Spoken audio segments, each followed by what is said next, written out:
저하고 이분의 정치적 입장은 앞으로도 영원히 평행선입니다. 하지만 저하고 무지하게 탄탄하게 엮여 있는 분이에요. 제가 감옥 바로 문 앞에까지 간 사건이거든요. 아이, 가나, 이번에는? 가나? 했던 게 박근혜 오촌 살인 사건이에요. 그러니까 그 사건은 형제가, 사촌 형제가 한 사람을 찌르고 나머지 한 사람은 산에 가서 목을 맸다. 뭐 이런 사건이고. 경찰은 그렇게 결론을 냈고, 근데 이게 도저히 상식적으로 이해가 안 간다. 해서 저희가 낙검수 거의 마지막 판에 이상한 사건이라고 다뤘죠. 근데 이 사건의 발단이 있어요. 이 사건의 발단이 이분이 중국에 갔다가 죽을 뻔했다. 이분이 그래서 나 살해 위협 당했어라고 주장하면서부터 이 사건이 시작됐고, 그리고 그 위협을 거슬러 올라가면 뭐가 있냐면 유경재단의 분쟁이 있어요. 근데 유경재단의 분쟁을 또 거슬러 올라가면 누가 있냐면 최순실과 만나게 됩니다. 저는 최순실과 깊이 연결이 돼 있어요. 좀 더 힌트를 드리면 아까 만났을 때 오늘 나를 내 처형이라고 생각하고 몹시 때려달라. 박근영 씨의 남편 신동우 총재를 모시겠습니다. 왜 근데 최종적으로 그럼 나오겠다고 결심하신 거예요? 사실은 오늘 이렇게 박수를 받는다는 게 제가 원했던 게 아닙니다. 사실 저는 오늘 여러분들께 계란 세례를 맞을 각오로 왔습니다. 오늘 제가 이 자리에 오게 된 것은 사적으로는 김우준 총수와 주진우 기자에게 마음의 빚을 갚고자 함입니다. 독특한 말투입니다. 저도 그렇게 묻겠습니다. 오늘 공적으로 이 자리에 온 것은 여러분들의 마음을 누구보다 잘 알고 있고 사실 저도 제 마음은 대통령 하야 촛불 시위 현장에 가 있습니다. 하지만 가족의 입장에서는 그럴 수가 없다라는 것을 여러분들에게 양해 구하겠습니다. 내용은 심각한데 이 목소리 톤이 말이죠. 대략 한 1937년 정도나 27년 정도 이게 변사. 아니 근데 그분도 가족으로 생각하세요? 그분은 가족으로 생각하지 않지만은 저는 저의 자랑스러운 처형으로 생각합니다. 사실 저하고 주진우만 최 총장의 마음을 이해할 수 있는 부분이 있어요. 그죠? 아시죠? 저는 최 총장이 아니고 신동욱 총재입니다. 총재. 이름이 똑같아. 동욱. 어쩜 좋아 이거. 사실 오늘 보니까 진보 진영에는 많은 허점들이 보이는군요.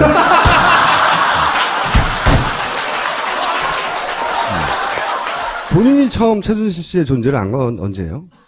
아내를 만나고 난 이후에 최태민, 최순실, 정윤회라는 이름을 처음 접해봤습니다. 언제쯤 그런 얘기가 나왔나요? 최순실, 최태민, 정윤회 이야기를 그 아내로부터 처음 들은 게 언제예요? 무슨 얘기하다가 그런 얘기가 나온 거죠? 제가 2007년도 2월에 유경재단의 감사실장으로 한 8개월 재직했습니다. 그때 유경재단의 직원들로부터 많은 이야기들을 전해 들었습니다. 근데 이제 언론에서 박근영 전 이사장에 의하면 유경수 당시 영부인이 사망하기 이전에 보통 그동안은 사망한 이후에 이제 나타나가지고 했다고 그러는데 그 이전에 나타났다고 처음으로 언론에 밝히셨잖아요. 그 사정을 전후를 좀 정리를 한번 해주세요. 다시 한번. 이명박 후보하고 박근혜 후보가 치열하게 경쟁할 무렵에 아마 최태민 씨 관련된 보도들이 많이 된 것 같아요. 그때 아내가 언론 보도나 TV 방송을 보면서 저 부분은 오류가 있다. 왜곡된 보도라고 얘기를 했습니다. 2007년에. 네. 우리 아내의 일성은 이거였습니다. 최태민 씨의 등장은 어머니 사후가 아니라 어머니 생전이라고 하셨습니다. 그럼 대략 몇 년 정도 되는 거죠? 지금까지 알려진 거는 사후에 이제 최태민 씨가 나타나서 예. 뭐 빙의가 돼서 예. 얘기를 하면서 관계가 시작됐다. 유경수 여사가 나를 보냈다 이러면서 접근했다는 건데 언론을 통해서는 근데 그게 아니라는 거죠. 가족이 하는 건. 그 박근혜 영예가 프랑스 유학을 갔는데 어떻게 생전에 만남이 이루어지냐고 얘기를 하는데 프랑스 유학은 1974년 3월에서 8월까지입니다. 6개월입니다. 6개월을 유학이라고 보기는 어렵습니다.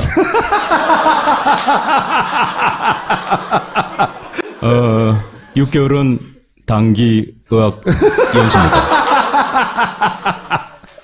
그렇기 때문에 1974년 3월 이전입니다. 처음에는 그러면 어떻게 이 가족들의 눈에 띄었다는 거예요? 그 당시 청와대 박근혜 영예의 공식 비공식 행사가 있었습니다. 네. 그 비공식 행사장에 최태민 씨가 등장을 했고요. 그 공식 비공식 행사장에는 대부분 동선이 거리져 있습니다. 네. 경호를 위해서. 그렇죠. 그런데 특별하게 이렇게 좀 동선이 흐트러지는 사람이 눈에 띄었습니다. 아, 그 동선을 뚫고 들어오고 막. 네, 그렇죠. 한두 번은 우연일 수 있습니다. 하지만 서너 번이 되면 뭐가 됩니까? 필연이 되고 업무가 되고. 아, 그러니까 일부러 접근했다는 거죠, 지금. 그렇죠. 그러니까 당연히 경호실이나 사정기관에서 신원조회를 했을 겁니다. 7번의 개명, 여러 번의 변신, 헌병대 군무원, 일본 순사, 성녀, 목사, 영생교 교주. 이거는 누가 봐도 사입이다. 범인이죠. 사입이다. 사입이가 아니고 범인이죠. 아, 공격할지도 모른다, 오히려. 위험한 인물이라는 위험한 뜻이죠. 인물이다. 그러니까 그런 정보가 당시 유경사 영부인에게 전달이 됐고, 그래서, 야, 니들 저 사람 조심해. 이렇게 됐다는 거죠. 네, 그렇죠. 영부인 선까지 보고가 됐는데, 그때 유경수 영부인께서, 행사장 같은 데서 좀 그러한 행동을 하시는 분들이 있으면 좀 각별히 조심할 필요가 있다라고 하면서 최태민이 처음 등장했다. 주의를 줬다고 합니다. 일반론으로 얘기한 겁니까? 아니면 최태민이라는 사람을 특정을 해서 경고 아니, 메시지를. 최태민이라는 이름을 들었다는 거 아니에요, 그때? 최태민의 이름을 지명해서 한 건 아닙니다. 근데 최태민이 그때 두리뭉실하게 한 걸로 알고 있습니다. 네. 어쨌든 그 존재는 그때 이미 이 박근혜 대통령 근처에서 맴돌았고. 그렇죠. 그건 저희 아내가 똑똑히 들었으니까요. 김영욱 중앙정보부장의 회고를 해보면 1975년 2월에 최초의 편지가 전달된다고 되어 있습니다. 네, 편지를 최태민 씨가 박근혜 대통령에게 전달했다. 이런 식으로 나오죠. 네, 그런 기록이 되어 있습니다. 그런데 한 매체 보도에 따르면 편지가 3번 전달된다고 되어 있습니다. 3번. 네. 그러면 만약에 우리가 가정을 했을 때 현몽을 꾼 순수한 현몽이었다면은 그 한 번의 편지로 거쳐야 된다는 겁니다. 그런데 그 편지에 대한 회신이 없다고 해서 3번의 편지를 보낸다? 그거는 계획적이라고 볼 수 그러니까 있습니다. 지금 계속 생각하시는 건 최태민 씨가 틀림없이 박근혜 대통령을 타겟으로 해서 그 유경수 영부인이 돌아가시기 전부터 계속 접근했고 그 이후도 편지를 보냈고 그 모든 게 의도적인 접근이다 이렇게 이제 이해하시는 거죠 지금. 그렇죠. 네. 1975년 5월에 한국 구국성교회에서 구국성교단 명예총재로 박근혜 영예를 추대합니다. 네. 그러면 최초에 아무리 빨리 편지가 전달됐다고 하더라도 2월입니다. 네. 2월 달에 편지가 전달되고 나서 3개월 뒤에 그 행사장에 명예총재로 추대가 된다? 3개월 만에. 네. 기간적으로 맞지가 않습니다. 너무 빨리 됐다는 거예요? 그렇죠. 그 이전부터 관계가 있었다는 거죠? 그렇죠. 오늘날의 번개팅도 그 정도 빨리 하진 않을 거예요. 자, 그럼 박근영 전 이사장이 실제로 최태민 씨를 처음 본 건 언제예요? 우리 아내가 최태민 씨를 처음 목격한 것은 1981년 성북동 시절입니다. 성북동 시절. 그러니까 나와서네요. 그 당시 경남기업의 신기수 회장께서 도움을 주셔가지고 성북동에 대지 300평의 대저택이죠. 300평이면 대저택으로 이사를 갑니다. 네. 그곳에서 3남매가 이제 생활하게 되는 거죠. 그럼 처음에는 관계가 어땠대요? 우리 아내의 기억 속에는 그분들은 굉장히 고마운 분으로 기억되고 있습니다. 처음에는. 그렇습니다. 왜냐하면 그 당시 청와대에서 함께 근무했던 많은 분들이 외면하기 시작했고 등을 돌리기 시작했고 그런데 유독 그 최태민 일가가 따뜻하게 맞이해주면서 위로와 격려를 해줬다는 거죠. 어려울 때 도움을 주신 분은 맞죠. 그렇죠. 그건 틀림없는 사실입니다. 그래서 아내의 기억에는 굉장히 고마운 분이라고 했습니다. 이 삼형제가 생각해보면 부모가 갑자기 없어졌어. 그럼 세상에 의지할 곳이 없어. 삼형제끼리 굉장히 친해야 되거든요. 처음에 서로 의지할 데가 없잖아요. 아무도 못 믿고. 그랬을 것 같으니 그래서 제가 여쭤보는 건데 처음엔 사이가 좋지 않았을까요? 성북동 그 시절 81년도 그 한 해만 가장 삼형제가 우애가 깊었다고 합니다. 그래야 정상이거든요, 이게. 그래서 주말이면은 삼남매가 모여서 음식도 같이 만들고 특히 박근혜 대통령께서 국을 잘 끓이셨다고 합니다. 국을. 네. 네. 무슨 국을 잘 끓였답니까? 제 기억으로는 북어국 같습니다. 아무래도 박지만 회장이 군 신분이었기 때문에 술을 좀 많이 했나 보죠. 이것도 또 특정이네요. 북어국 잘 끓여. 근데 이 형제가 왜 이렇게 원수처럼 됐냐는 거예요. 제가 궁금했던 거는 81년도에 제 아내가 기억으로는 운전기사 그리고 코디네이터 집사 비서 1인 사역을 했다고 그럽니다. 그러니까 동생이 언니를 운전기사하고 코디하고 다 해줬다 이거죠? 그렇죠. 그 당시에 해줄 사람이 아무도 없지 않습니까? 근데 왜 이게 틀어진 겁니까? 결정적으로 원수가 돼서 지금 원수야. 예. 82년도에 결혼을 해서 풍산그룹으로 시집을 갑니다. 예. 아이러니하게도 아이러니하게도. 시집 간 집이 옆집이었습니다. 그러면 사이가 멀어질 리가 없잖아요. 같이 왔다 갔다 하면서. 그때까지는 괜찮았어요. 그때까지 괜찮았다. 네, 시간만 나면은 대문을 열고 길을 건너서 대문을 열고 들어가죠. 언니 만나러. 그렇죠. 언니. 그러다 보니까 풍산그룹에서는 그 시어머니가 세상에 이목이 있고 하니까 그 담에다가 작은 문을 하나 만들어줬다고 합니다. 예. 사이가 진짜 좋았다는 얘기네. 그렇죠. 그러니까 밤늦게든 아침 일찍이든 세상 사람들 눈치 보지 말고 언니를 만나러 가라고 한 겁니다. 그러니까 우리 아내 입장에서는 어떻습니까? 언니를 만나러 가는 횟수가 훨씬 더 높아지죠. 네. 근데 그때마다 최태민, 최순실 씨가 있었다는 겁니다. 아, 그때 이미 자기가 결혼을 하고 난 이후에 그 집에 들어가기 시작한 거네요. 그렇죠. 만약에 최태민, 최순실 부녀가 계획적이고 의도적인 생각을 했다면 분명히 우리 아내가 굉장히 불편한 존재였을 겁니다. 그래서 우리 아내는 결혼 6개월 만에 이혼을 합니다. 왜 그래서죠? 왜 그게 그러니까, 어떻게 연결돼요? 그게 툭 튀는 것 네, 같아요. 왜 그래서죠? 아내가 이렇게 얘기를 했습니다. 그 당시 사실 시집살이가 많이 좀 어려웠답니다. 네. 겨울에 남편의 자가용도 본인이 직접 세차를 했어야 되고. 네. 뭐 거기까지는 그럴 수 있고. 그렇죠. 네. 청와대에서 뭐 생활하다가 아마 그런 게 좀 어려웠던 것 같아요. 그러면서 많이 이렇게 결혼 생활의 회의를 느끼고 흔들리고 있을 무렵에 그렇게 고마웠던 분들이 고마웠던 분들이 영애님 뭐 이렇게 고생하지 말고 이혼해라. 그냥 이혼해서 편히 사시죠. 아, 그렇게 얘기했대요? 그렇게 얘기는 하지 않았지만 그는 느낌에 다분히 부추긴 것 같다고 얘기하고 있습니다. 아, 당시에 이혼을 부추긴 것 같다. 당시 그렇기 때문에 결정적으로 내가 이혼을 결심하지는데 영향을 미치진 않았지만 일정 부분 영향을 미쳤다고 얘기하는 겁니다. 이혼을 하기를 원했다는 거네요. 최태민과 그 일가가. 왜 이혼을 하기를 이혼하면 다시 집으로 들어올 거 아닙니까? 그 다음에 또 두 번째 시나리오가 있죠. 두 번째가 뭡니까? 해외 추방이죠. 어떻게 연결되죠? 아내의 표현 그대로라면 그 당시 너무 얼굴이 화끈거리고 네. 너무 창피하고 그때는 이혼이 큰일이었으니까요. 그렇죠. 그러다 보니까 쥐구멍이라도 숨고 싶은 심정이었다고 얘기합니다. 그래서 본인도 외국에 좀 나가 있었으면 좋겠다는 생각을 하고 있을 무렵에 왜? 미국에 가서 좀 생활하는 건 어떻겠습니까? 라고 얘기를 했답니다. 그렇게 고생하지 말고 이혼하는 게 어떻겠냐? 혹은 그 다음에는 이제 미국 가는 게 어떻겠냐? 그래서 그렇게 하겠다고 해서 미국을 떠난 겁니다. 그런데 바로 미국을 떠남으로 인해서 자매지간에 첫 번째 오해가 전 생겼다고 보는 겁니다. 어떻게 해요? 왜냐면은 이혼했으면은 자기랑 그동안 같이 집에 와서 자기랑 같이 살기로 하는 거죠. 그동안 해왔던 예.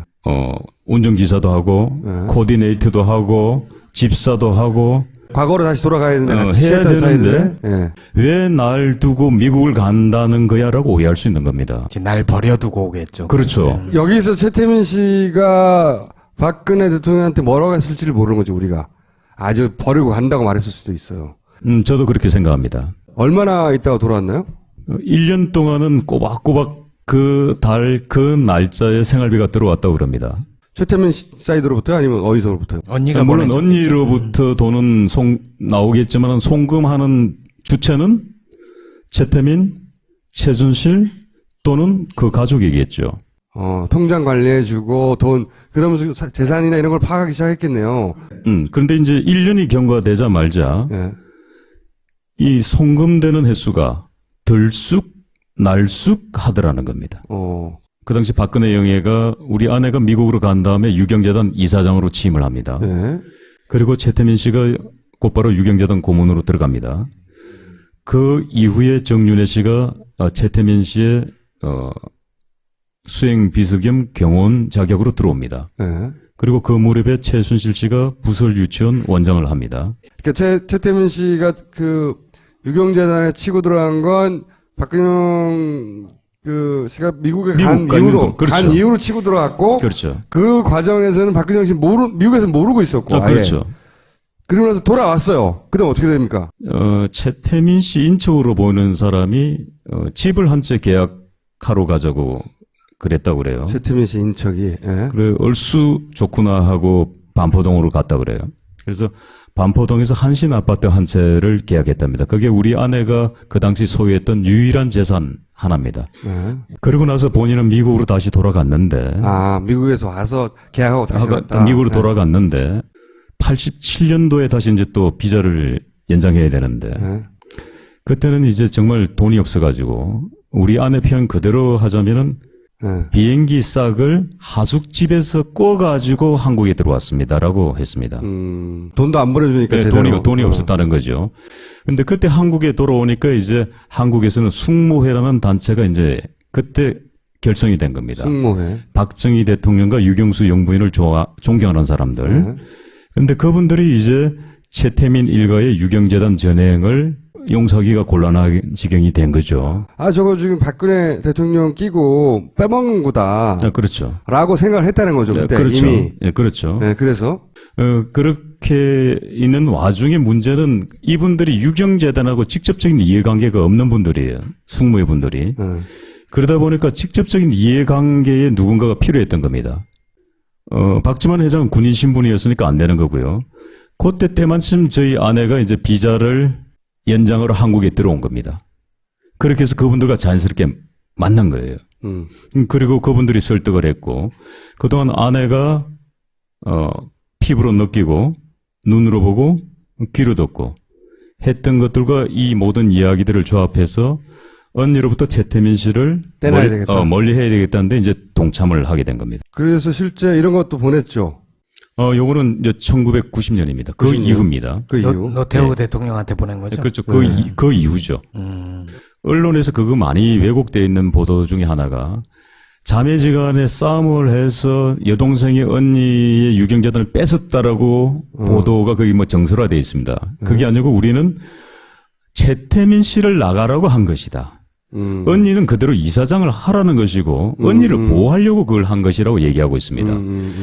그런데 여기에서 사실은 박근혜 대통령과 자매지간에 두 번째 오해가 생겨진 겁니다. 왜냐하면 그 당시 박근혜 유경재단 이사장 입장에서는 자기의 측근인 최태민 씨를 나가라고 함으로 인해 가지고 곧 나를 나가라고 한 것이라고. 최태민 씨가 그 박근혜 대통령한테 계속 그랬겠죠.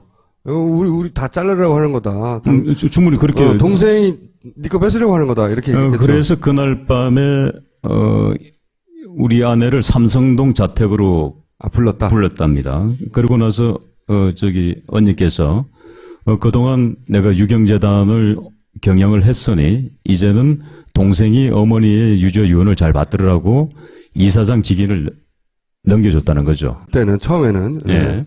그러고 나서 박근혜 대통령은 삼성동으로 돌아가셨고 예. 최태민 일가는 삼성동 그 인근으로 다 이사를 가게 되죠. 그리고 나서 왜 이걸 다시 보낸 거죠? 그렇게 밀려갔는데 그러면 90년에 그런데 그 이후에 이제 저희 아내가 유경재단 이사장이 되다 보니까 이제 뭐 회계장부부터 시작해서 전부 다 살폈을 거 아닙니까? 회계장부들. 예. 그런데 그 당시 유경재단의 직원이 300명이었습니다. 예. 그러니까 그 당시 청와대에서 오갈 데 없는 분들이 글로 다 모여들었답니다. 그러다 보니까 재단은 계속 재정적으로 부채는 늘어나죠. 예. 그래서 그 당시에 아마 여러분들 잘 아실지 모르겠는데 어깨동무라는 책이 있었습니다. 출판을 했어요. 예. 어린이 잡지. 예. 그 어깨동무가 부도를 맞습니다. 예. 그러다 보니까 그 이후에 이제 하다 보니까 최태민 일가의 비리들이 더 많이 나왔겠지요. 그러니까 경영을 하고 장부를 보고 사업을 진행하다 보니 그동안 많이 해먹었구나라는 걸 알게 됐다. 그렇겠죠. 예. 그러고 있는데도 여전히 그 삼성동 그 지금 사저 예. 그 주변에는 최태민 일가들이 다 에워싼 거죠. 그래서 그래서 우리 아내가 강경한 결심을 한 거죠. 이 12장짜리는 아내가 친필입니다. 그 내용을 보면 이렇게 말했거든요. 이번 기회에 저현이 구출되지 못하면 언니와 저희들은 영원히 최 씨의 손에서 벗지지 못하고 그의 장난이 생되고 말 것 같습니다. 이게 1990년 한 말인데 이게 맞았던 거죠. 이게 이 편지 마지막이거든요. 이번 기회에 구출되지 못하면 영원히 최 씨에서 벗어나지 못한다. 영원히 최 씨에서 벗어나지 못하는 거예요. 그래서 이런 파국을 맞은 거죠. 박근혜를 방패 삼아 최태민의 재산을 빼돌린다는 얘기거든요. 한마디로 말하면. 그리고 경비원을 붙여서 우리 형제가 언니를 만날 수 없게 한다는 내용도 있어요. 그건 사실입니다. 그 다음에 지척에 있는데도 만나지도 못하고 소식도 못 듣고 전화도 못하고 이상가족이 됐다. 이런 내용이 있습니다. 맞습니다. 둘을 못 만나게 했다는 거예요. 아예. 그죠? 1998년도 대구 보궐선거가 있었습니다. 네, 달성. 그 당시 달성군 박근혜 후보, 그러니까 여동생 입장에서는 언니가 정치에 입문을 하는데 온 힘을 다해서 도와야 되지 않겠습니까? 오늘날로 치면 선거법 위반입니다. 유경재단 직원들과 함께 선거운동을 하러 내려갔습니다. 네. 그럼 선거운동하고 있는 그 며칠 동안 언니를 만나려고 해도 언니를 만날 수 없게 막았다는 겁니다.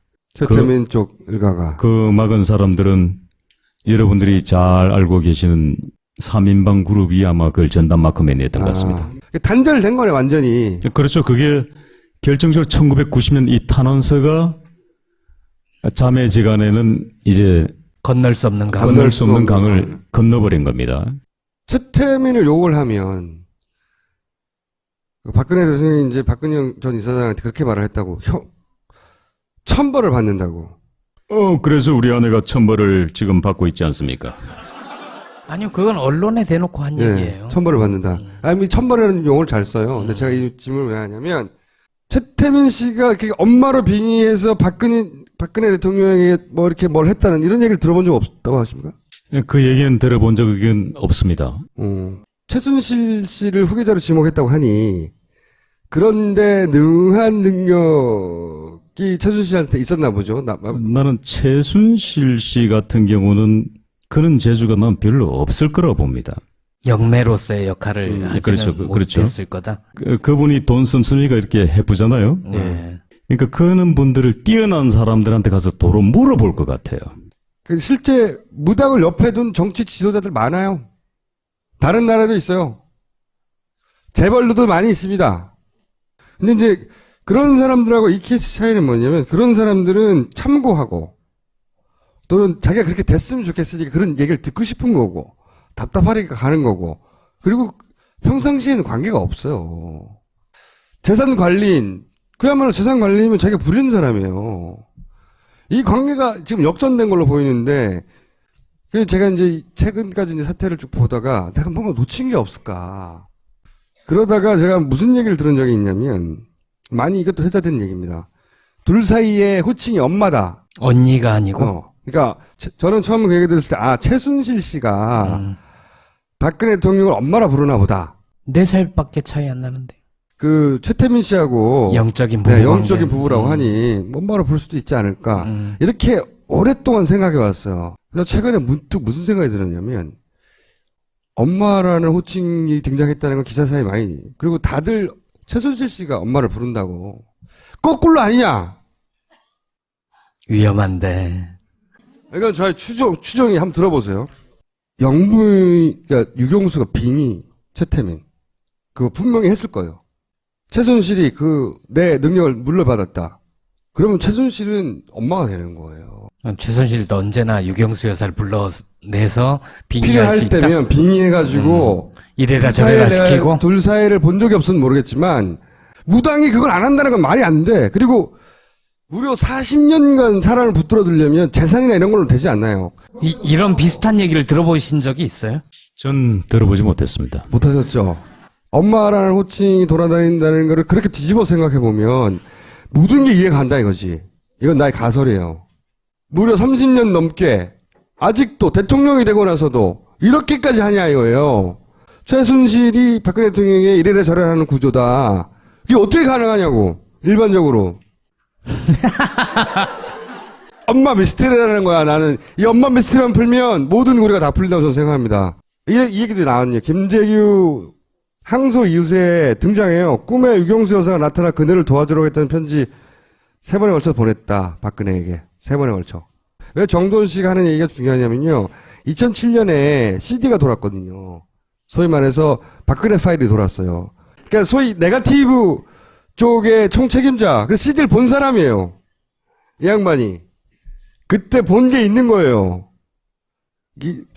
그게 단순히 점을 보는 게 아니고, 저는 그래서 이 엄마라는 단어에 주목을 다시 하게 된 거예요. 그거는 추정의 영역으로 놔둡시다. 혹시 단서가 있을까 봐 제가 여쭤본 건데, 이걸 한번 물어봐 주세요. 제가 조만간에 가정지방법원에 가야 되겠군요. 가정법원에. 아, 이걸 물어보면 이혼해야 되는 수준입니까? 우리 아내는 최태민 가족과 관계된 부분은 전부 다 침묵하라고 얘기했습니다. 많이 떠드셨는데, 오늘. 그게 오늘 나오는 문제에 대해서는 뭐 서로 협의를 하시거나 물론 극비입니다. 어떻게 극비일 수가 있습니까, 이게? 몇백만씩 보는데. 아, 나오기 전까지는 극비였다. 사실 저는 사적인 관계, 대통령과 처형과 제부의 관계로서 지금 많은 이야기들을 오늘 나눈 게 아닙니다.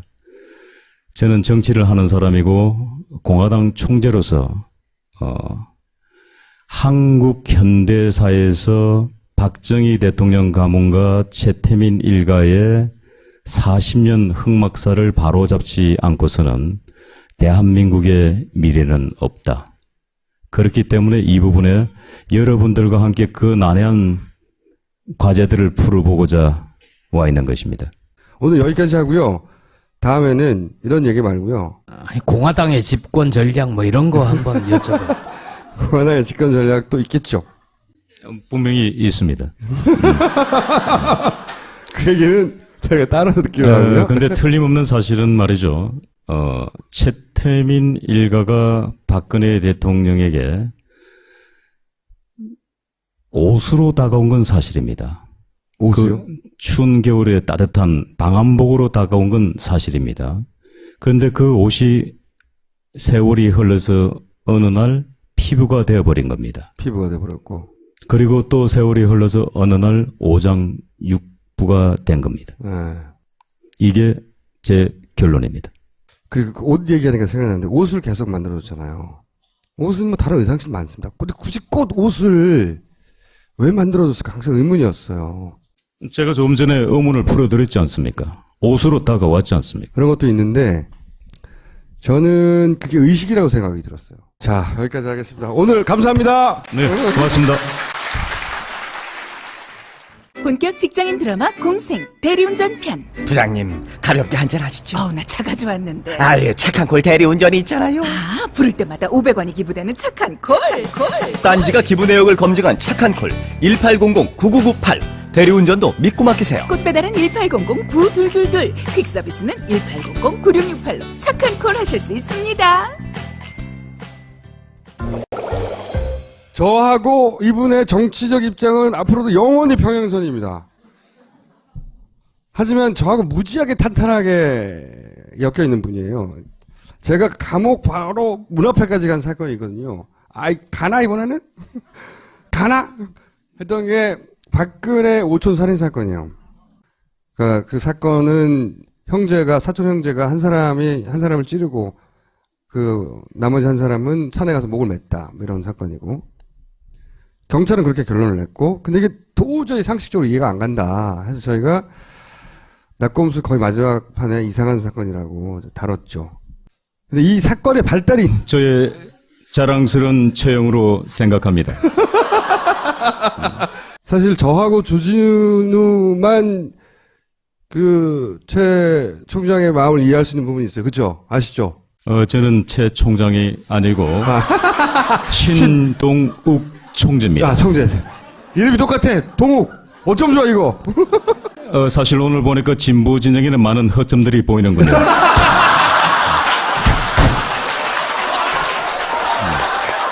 본인이 처음 최순실 씨의 존재를 안 건 언제예요?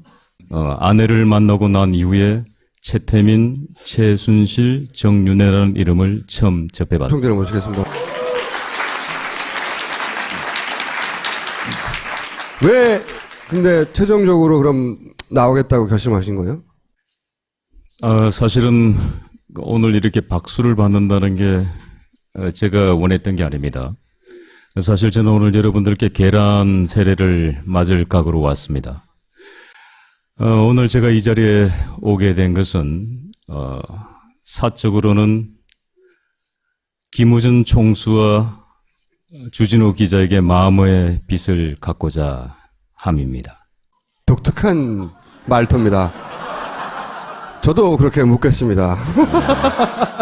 오늘 공적으로 이 자리에 온 것은 여러분들의 마음을 누구보다 잘 알고 있고 사실 저도 제 마음은 대통령 하야 촛불 시위 현장에 가 있습니다. 하지만 가족의 입장에서는 그럴 수가 없다라는 것을 여러분들에게 양해 구하겠습니다. 내용은 심각한데 이 목소리 톤이 말이죠. 대략 한 1937년 정도나 27년 정도 이게 변사. 아니 근데 그분도 가족으로 생각하세요? 그분은 가족으로 생각하지 않지만은 저는 있어요. 이 사건의 발단이 이분이 중국에 갔다가 죽을 뻔했다. 이분이 그래서 나 살해 위협 당했어라고 주장하면서부터 이 사건이 시작됐고, 그리고 그 위협을 거슬러 올라가면 뭐가 있냐면 유경재단의 분쟁이 있어요. 유경재단의 분쟁을 또 거슬러 올라가면 누가 있냐면 최순실과 만나게 됩니다. 저는 최순실과 깊이 연결이 돼 있어요. 좀 더 힌트를 드리면 아까 만났을 때 오늘 나를 내 처형이라고 생각하고 몹시 때려달라. 박근영 씨의 남편 신동욱